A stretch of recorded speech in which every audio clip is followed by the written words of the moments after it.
I just don't think we're taking Jesus seriously when we say, well, we can hope that hell's empty. We've had, for the last 13 years in the church, in a big way, over and over again, this mentioning of, well, hell's probably empty, coming from Pope Francis himself. That gets filtered down through various cardinals who all seem to believe this and in fact teach it, not in official documents, except in Amoris Laetitia. There was that line about no one is condemned forever. That's not the message of the gospel. And various theologians pointed to that line and said, whoa, that's heresy if he means this, but of course it's ambiguous and so much. But he was very clear when he said it on different occasions publicly, sort of reinforcing what was written in Amoris Laetitia to be the position that really doesn't count. But how much does it not count? In other words, there was the von Balthasar who said we could have this hope for an empty hell. And I think that did a lot of damage because there are a lot of people who went off that and said, well, therefore, it's okay to think this. Right. Is it okay to think this? Because as you said, it has affected, and I think you're even quoting Ratzinger there, because Ratzinger said, Pope Benedict said, when the missionaries used to go out because they thought people wouldn't be saved without this knowledge of Jesus Christ, they would go to hell. Yeah, they have a very hard time being saved, yeah. I believe that it's an error. Now, sometimes they fudge it, they play with the words a little bit. We can hope, we can wish, and, but most people pick up on the idea that, I think even the Pope doesn't really think there's many people in hell. So his so-called wish, I guess we could all wish that hell were empty.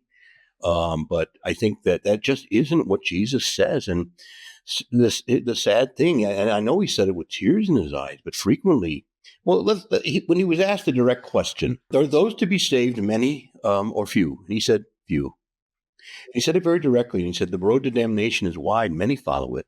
How narrow the road to salvation, how difficult and how few there are who find it. I just don't think we're taking Jesus seriously when we say, well, we can hope that hell's empty. That's dismissive.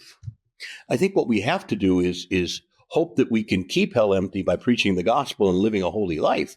But at the end of the day, von Balthasar, Ronner, even Bishop Barron has sort of toyed with this too. And I've tried to have discussions with him about it. But at the end of the day, I always felt like Ralph Martin wrote a great book some years ago, Will Many Be Saved? And he very carefully parses the Vatican II documents. And people conveniently leave out the last line of Lumen Gentium. Yes, there are possible ways that people who are not professing Christians can be saved. However, on account of our tendency to sin and so on, and to call good what God calls evil and so on, we must preach the gospel for the salvation of souls, and the missionary task of the church must go on with great fervency.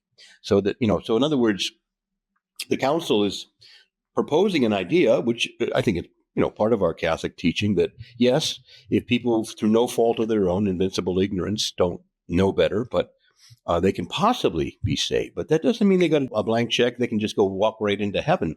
It's just not, but it's possible. But probable is another question. The Lord be with you.